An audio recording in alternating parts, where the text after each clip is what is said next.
Salut chers traders et bienvenue dans ce nouveau épisode de formation. Dans ce cours avancé et complet, nous plongerons dans les détails de la stratégie SMC. Dans la vidéo d'aujourd'hui, je vais vous apprendre étape par étape sur comment détecter une confirmation sur le marché lorsque le prix arrive dans une zone cible. Nous approfondirons également pour dévoiler le secret derrière la formation de la méthodologie Wyckoff. Alors chers traders, si c'est quelque chose qui vous intéresse, veuillez nous laisser un pouce bleu et abonnez-vous à la chaîne si vous êtes nouveau. On commence juste après l'intro. Stay tuned.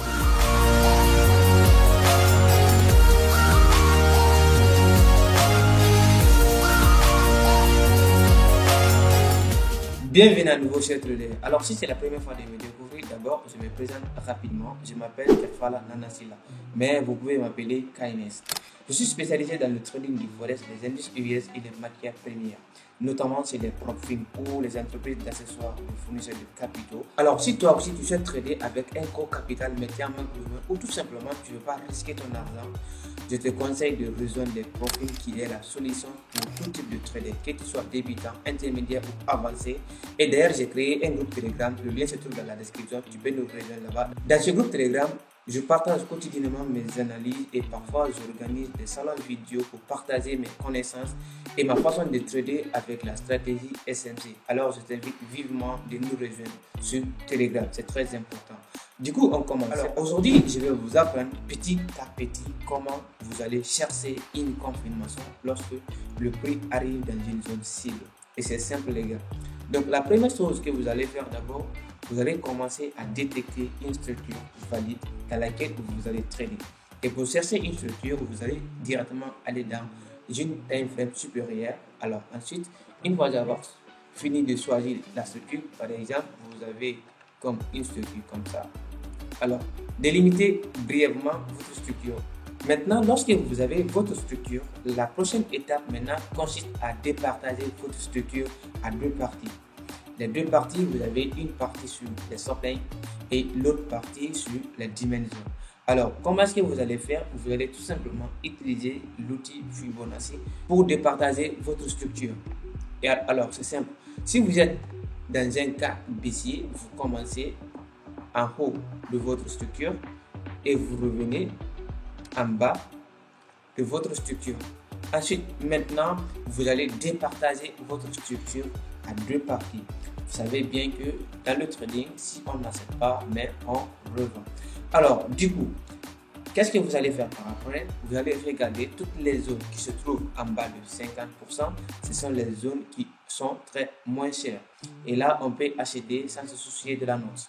Alors, toutes les zones qui sont au-dessus de 50%, ce sont les zones qui sont très chères. Et là, pour les acheter, en fait, il faut beaucoup de calcul. Et là, ici, l'achat n'est pas permis, mais plutôt la vente est permise. Parce que si les prix sont très chers et quand on le revend, on peut déjà acheter très bas. Là, du coup, on peut réaliser le profit. Ok? Alors, maintenant, la prochaine étape, après avoir fini de placer le Fibo, vous avez les zones de discount en bas et les zones de premium en haut, d'accord? De 50%. Le 50%, c'est la zone d'équilibrium. Ok? Ensuite, maintenant, il s'agit maintenant de trouver les zones qu'on appelle les points of interest. Les points of interest, ce sont les zones dans lesquelles nous voulons chercher. C'est le point idéal, ok? Ou tout simplement, on peut dire sweet spot area, ok? Alors, là, on va chercher les sweet spot area qu'on appelle point of interest ou tout simplement le PY. Donc, comment est-ce que vous allez choisir le PY? Le PY, c'est la dernière bougie qui est contraire à votre mouvement principal. Donc, si vous avez cette bougie qui a retiré de la liquidité, j'ai fait une vidéo qui vous explique correctement le choix du PY. Donc, je vais mettre la vidéo en haut ici. Après l'avoir regardé ça, vous pouvez déjà checker là-bas. Ensuite, maintenant, lorsque vous avez la zone qui a été une zone identique pour vous, comme la zone du PY qui a retiré de la liquidité, vous attendez patiemment que le prix arrive dans la zone.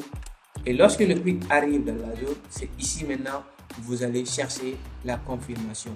Alors, comment chercher la confirmation? Pour chercher la confirmation, il ne s'agit pas d'attendre que le prix arrive dans la zone et vous allez vous dire que oui, c'est confirmé, le prix est arrivé dans la zone. C'est pas comme ça, d'accord? Donc, si vous rentrez directement, il y a de fortes chances que le prix qui est là, il le traverse, d'accord? Donc, du coup, nous, qu'est-ce que nous allons faire? Nous allons tout simplement utiliser la méthodologie de Wyckoff pour chercher les emprunts de banque. Alors, pour chercher les emprunts de banque, vous savez bien que lorsque le mouvement du prix arrive dans une zone, il va d'abord chercher à liquider certaines personnes et aussi à chercher à faire une expansion. D'accord? Donc ici, nous allons tout simplement utiliser la loi de cause à effet, et cette loi, elle est universelle. Ok? En fait, sans cause, il n'y a pas d'effet, et sans effet, pas de cause. D'accord? Donc ici, la loi de cause à effet, on va chercher ici, c'est-à-dire quelle est la cause qui va faire que le mouvement va donner une impression baissière. Ok? Donc on va chercher la cause ici, et cette cause qui va être notre confirmation, les gars. Ok? Maintenant, pour chercher cette cause, nous avons la méthode de Wyckoff, et aussi nous avons la méthode du breaker block, ou bien nous avons la méthode du change of character, le changement de caractère, ou tout simplement appelé dans le jargon le coach. Donc on va aller pas à pas. On va commencer d'abord à vous expliquer ce qu'on appelle la méthodologie de Wyckoff pour chercher une confirmation avec les emprunts des banques. D'accord? Maintenant, on va commencer à schématiser ce qu'on appelle la méthodologie de Wyckoff. Si nous allons commencer à identifier clairement les zones, ok, vous allez écrire ici le préliminaire supply zone, ok. Ensuite, ce mouvement qui a traversé le highlight, vous le surnommez tout simplement buying clearance, ok. Et le mouvement aussi qui est là, ok, on l'appelle l'automatique rallye, ok. Donc ici c'est le second test, ok, le mouvement baissier qui est là, c'est le mouvement là qu'on appelle le second test, d'accord, le ST. Ensuite maintenant, ST aussi doit créer de la liquidité à l'interne. Maintenant le mouvement qui va venir ici, d'accord, et là on l'appelle uptrace, ok, pour chercher. Et c'est comme ça également nous allons chercher la confirmation Wyckoff dans un cas, ok, baissier pour chercher une vente, d'accord. Et cette méthode de trading est appelée la distribution.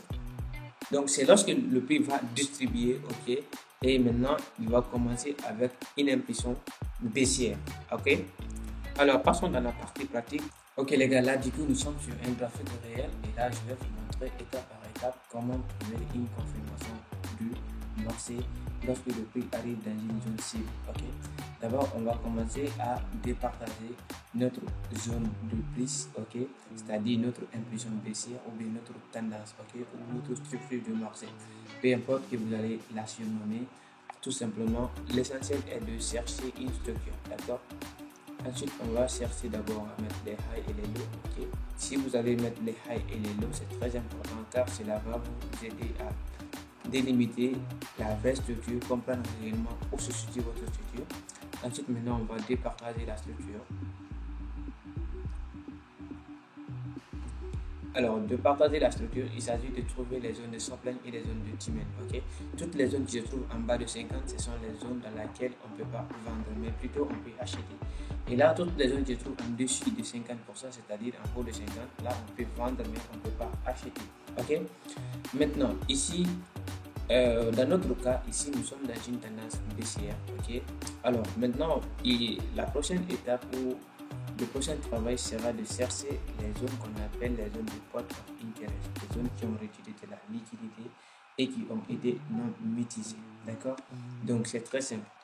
Alors on va d'abord trouver cette zone qui est là, ok? Et si on trouve cette zone qui est là, d'accord, qui a été non mitigée, c'est très important pour nous. On va prendre toute la zone là, ok? Ok. Là maintenant nous avons trouvé une zone, et ici vous allez me demander, mais il n'y a pas une zone en haut ici. Bien sûr il y a une zone, mais regardez le high de cette bougie là, il a juste mitigé cette partie là. C'est pas très grave, ok, de choisir cette zone comme une zone, ok, qui a été non mitigée, mais tout simplement vous allez voir que lors de la confirmation, vous allez voir que le prix il va peut-être arriver par là ou par là, ok.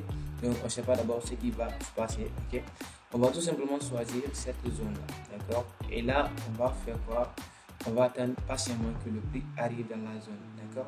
Alors, du coup, le prix est arrivé dans la zone. Maintenant, nous, qu'est-ce qu'on va faire? On va chercher ce que nous avons appris dans la théorie et on va l'appliquer, d'accord?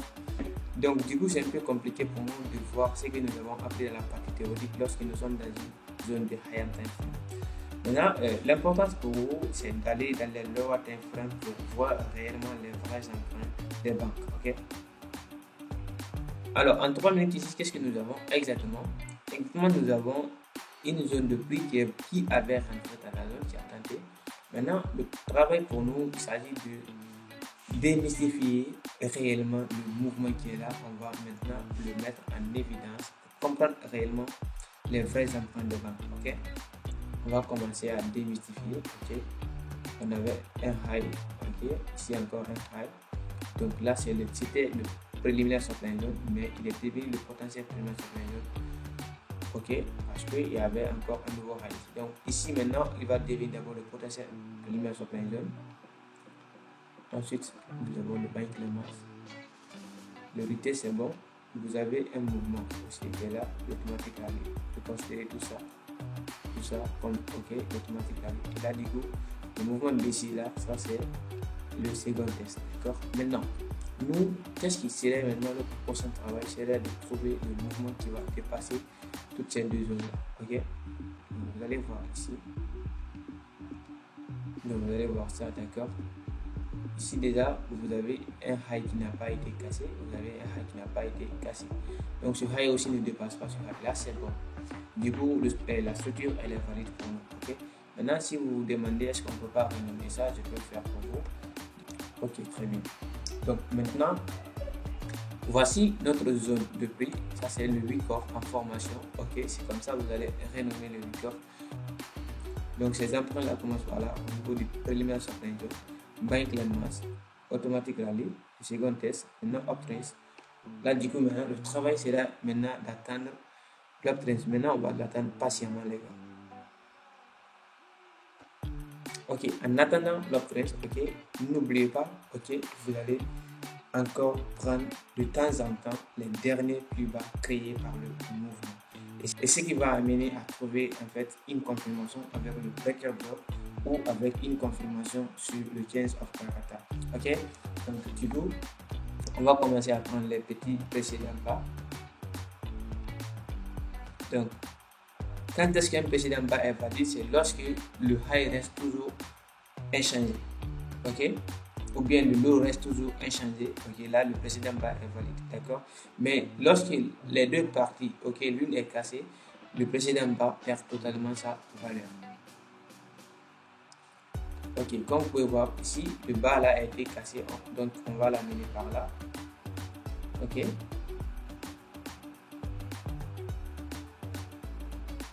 Alors maintenant, vous allez vous demander quel est le high de ce bas là. Ok, tout simplement le high de ce bas là, qui c'est ici.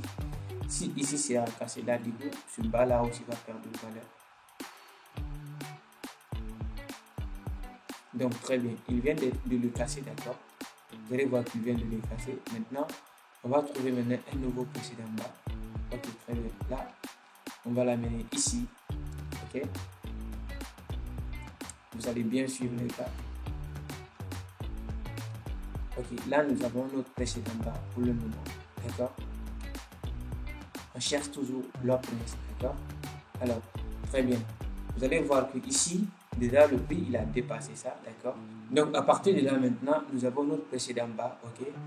Et du coup, ce précédent bas là, on va le garder. Et le plus bas là aussi, on va le garder. Ok, donc on va garder ces deux là. Ok, donc, ok, très bien. Maintenant, ici, l'idéal c'est de trouver en fait l'uptrend, le mouvement qui va dépasser ce mouvement là. Lorsque nous avons ça maintenant, ok, on va chercher en fait cette petite zone qui est là. D'accord. Du coup, nous on va placer cette limite par là, espérant que le prix il va remonter à nouveau avant de nous donner en fait un mouvement baissier. Donc on va trouver le premier TP par là au niveau de ce plus bas là, d'accord. Donc du coup on va rentrer avec la confirmation Wyckoff, ok, en agressif. Alors du coup vous allez voir que tout est clean. Préliminaire supply zone, buying clearance, automatiquement second test, uptrend. Ok, maintenant on va chercher une vente par là en agressif. Ok, on va voir. Voilà, donc il est bien rentré dans la zone, ok, et il a pris le mouvement. On va tout simplement garder comme ça. Si ça pète, ok, le SL, il n'y a pas de problème, on va tout simplement garder le précédent bas là, ok. Mais pour le moment, on va garder ces deux précédents bas. Si le TP touche, ça c'est bien. Ok.